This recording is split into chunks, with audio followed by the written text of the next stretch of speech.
The Rise of the Creative Class and How It's Transforming Work, Leisure, Community, and Everyday Life by Richard Florida.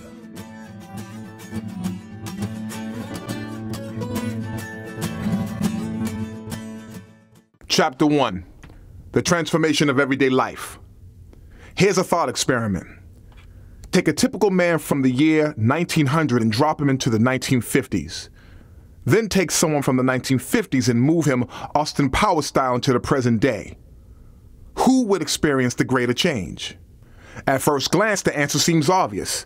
Thrust forward into the 1950s, a person from the turn of the 20th century would be awestruck by a world filled with baffling technological wonders. In place of horse-drawn carriages, he would see streets and highways jammed with cars, trucks, and buses. In the cities, immense skyscrapers would line the horizon and mammoth bridges would span rivers and inlets where once only ferries could cross. Flying machines would soar overhead, carrying people across the continent or the oceans in a matter of hours rather than days. At home, a 1900 to 1950s time traveler would grope his way through a strange new environment filled with appliances powered by electricity. Radios and televisions emanating musical sounds and even human images, refrigerators to keep things cold, washing machines to clean his clothes automatically, and much more.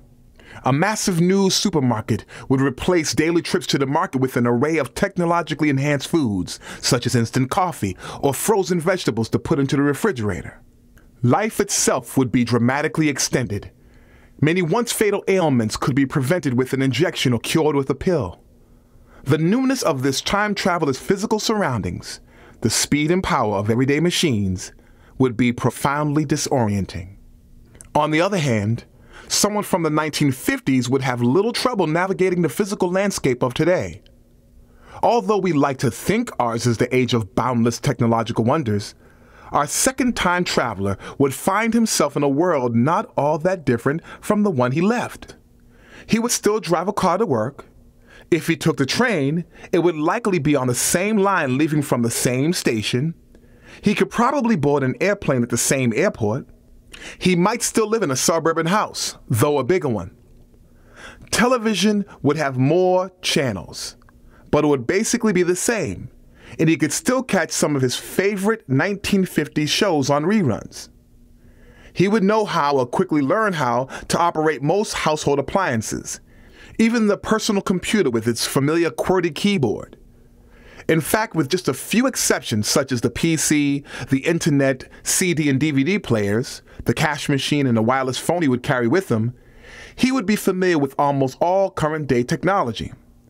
Perhaps disappointed by the pace of progress, he might ask, "Why haven't we conquered outer space?" or "Where are all the robots?"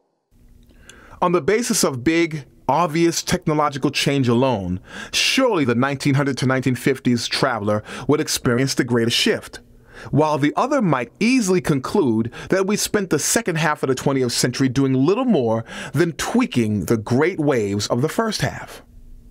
But the longer they stayed in their new homes, the more each time traveler would become aware of subtler dimensions of change.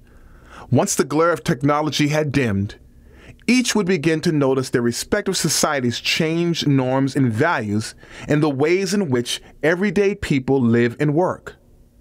And here the tables would be turned. In terms of adjusting to the social structures and the rhythms and patterns of daily life, our second time traveler would be much more disoriented. Someone from the early 1900s would find the social world of the 1950s remarkably similar to his own. If he worked in a factory, he might find much of the same divisions of labor, the hierarchical systems of control. If he worked in an office, he would be immersed in the same bureaucracy, the same climb up the corporate ladder. He would come to work at 8 or 9 each morning and leave promptly at 5. His life neatly segmented into compartments of home and work.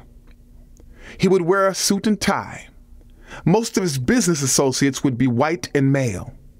Their values and office politics would hardly have changed. He would seldom see women in the workplace except as secretaries, and almost never interact professionally with someone of another race. He would marry young, have children quickly thereafter, stay married to the same person, and probably work for the same company for the rest of his life. In his leisure time, he'd find that movies and TV had largely superseded live stage shows, but otherwise his recreational activities would be much the same as they were in 1900. Taking in a baseball game or a boxing match, maybe playing a round of golf. He would join the clubs and civic groups befitting his socioeconomic class, observe the same social distinctions, and fully expect his children to do likewise. The tempo of his life would be structured by the values and norms of organizations. He would find himself living the life of the company man. Our second time traveler, however, would be quite unnerved by the dizzying social and cultural changes that had accumulated between the 1950s and today. At work, he would find a new dress code, a new schedule, and new rules. He would see office workers dressed like folks relaxing on the weekend, in jeans and open-neck shirts, and be shocked to learn they occupy positions of authority. People at the office would seemingly come and go as they pleased. The younger ones might sport bizarre piercings and tattoos. Women and even non-whites would be managers. Individuality and self-expression would be valued over conformity and organizational norms. And yet, these people would seem strangely puritanical to this time traveler. His ethnic jokes would fall embarrassingly flat. His smoking would get him banished to the parking lot, and his 2 martini lunches would raise genuine concern. Attitudes and expressions he had never thought about would cause repeated offense. He would continually suffer the painful feeling of not knowing how to behave. Out on the street, this time traveler would see different ethnic groups in greater numbers than he ever could have imagined. Asian, Indian, and Latin Americans and others, all mingling in ways he found strange and inappropriate. There would be mixed-race couples and same-sex couples carrying the upbeat-sounding moniker, gay. While some of these people would be acting in familiar ways, a woman shopping while pushing a stroller, an office worker having lunch at a counter, others, such as grown men clad in form-fitting gear whizzing by on high-tech bicycles, or women on strange new roller skates with their torsos covered only by brassieres, would appear to be engaged in alien activities. People would seem to be always working and yet never working when they're supposed to. They would strike him as lazy and yet obsessed with exercise. They would seem career-conscious yet fickle. Doesn't anybody stay with the company more than 3 years? And caring, yet antisocial. What happened to the ladies' clubs, moose clubs, and bowling leagues? While the physical surroundings would be relatively familiar, the feel of the place would be bewilderingly different. Thus, although the first time traveler had to adjust to some drastic technological changes, it is the second who experiences the deeper, more pervasive transformation. It is the second who has been thrust into a time when lifestyles and worldviews are most assuredly changing. A time when the old order has broken down, when flux and uncertainty themselves seem to be part of the everyday norm. The force behind the shift. What caused this transformation? What happened between the 1950s and today that did not happen in the earlier period? Scholars and pundits have floated many theories, along with a range of opinions on whether the changes are good or bad. Some bemoan the passing of traditional social and cultural forms, while others point to a rosy future based largely on new technology. Yet on one point, most of them agree. Most tend to see the transformation as something that's being done to us unwittingly. Some complain that certain factions of society have imposed their values on the rest of us. Others say that our new inventions are turning around to reshape us. They're wrong. Society is changing in large measure because we want it to. Moreover, it is changing neither in random chaotic ways nor in some mysterious collective unconscious way, but in ways that are perfectly sensible and rational. The logic behind the transformation has been unclear to this point because the transformation is still in progress. But lately, a number of diverse and seemingly unconnected threads are starting to come together. The deeper pattern, the force behind the shift, can now be discerned. That driving force is the rise of human creativity as the key factor in our economy and society, both at work and in other spheres of our lives. We value creativity more highly than ever and cultivate it more intensely.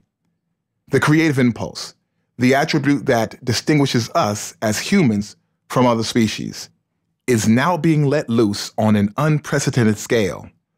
The purpose of this book is to examine how and why this is so, and to trace its effects as they ripple through our world. Consider first the realm of economics. Many say that we now live in an information economy or a knowledge economy.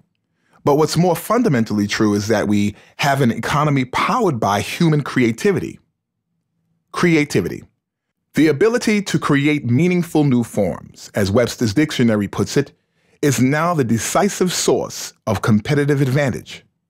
In virtually every industry, from automobiles to fashion, food products, and information technology itself, the winners in the long run are those who can create and keep creating.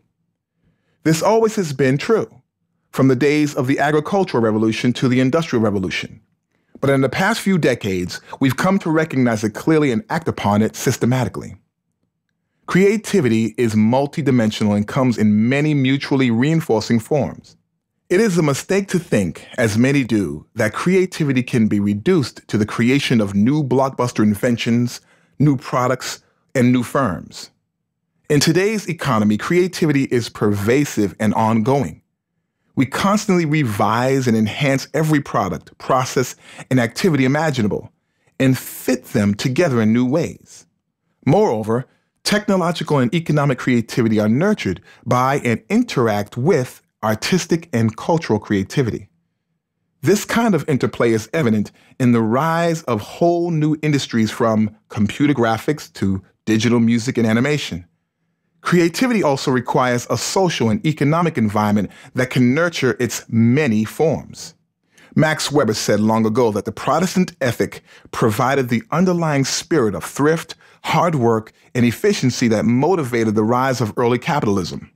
In similar fashion, the shared commitment to the creative spirit in its many varied manifestations underpins the new creative ethos that powers our age.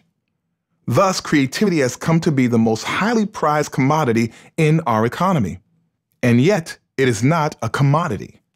Creativity comes from people. And while people can be hired and fired, their creative capacity cannot be bought and sold or turned on and off at will. This is why, for instance, we see the emergence of a new order in the workplace. Hiring for diversity, once a matter of legal compliance, has become a matter of economic survival because creativity comes in all colors, genders, and personal preferences. Schedules, rules, and dress codes have become more flexible to cater to how the creative process works. Creativity must be motivated and nurtured in a multitude of ways, by employers, by people themselves, and by the communities where they locate.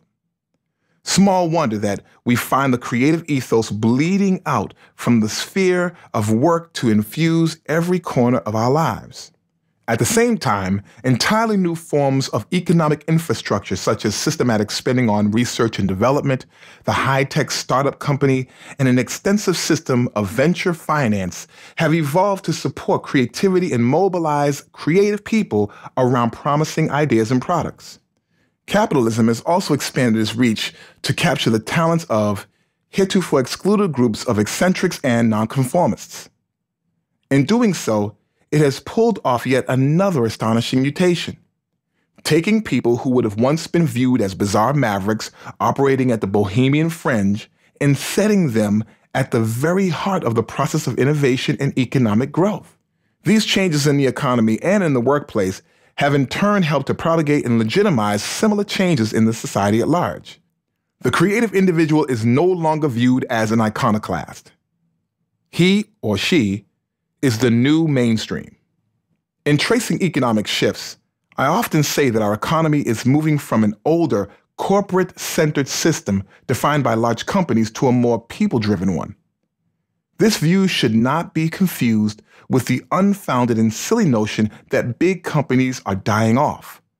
Nor do I buy the fantasy of an economy organized around small enterprises and